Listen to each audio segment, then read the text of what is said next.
விருதுநகர் மாவட்டம் ராஜபாளையத்தில் தனியார் நிதி நிறுவனத்தில் போலி நகைகள் அடகு வைக்க முயன்ற சம்பவத்தில் அரசு பள்ளி தலைமை ஆசிரியர், திமுக நிர்வாகி உட்பட 5 பேர் கைது செய்யப்பட்டுள்ளனர்.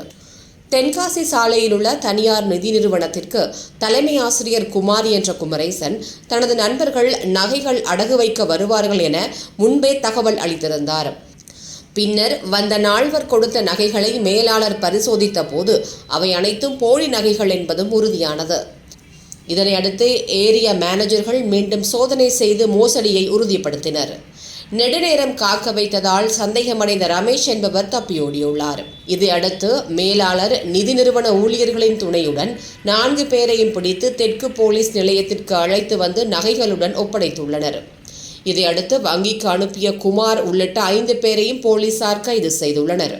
மொத்தம் 450 கிராம் போலி நகைகள் பறிமுதல் செய்யப்பட்டுள்ள சம்பவம் ராஜபாளையம் பகுதியில் பெரும் பரபரப்பை ஏற்படுத்தியுள்ளது.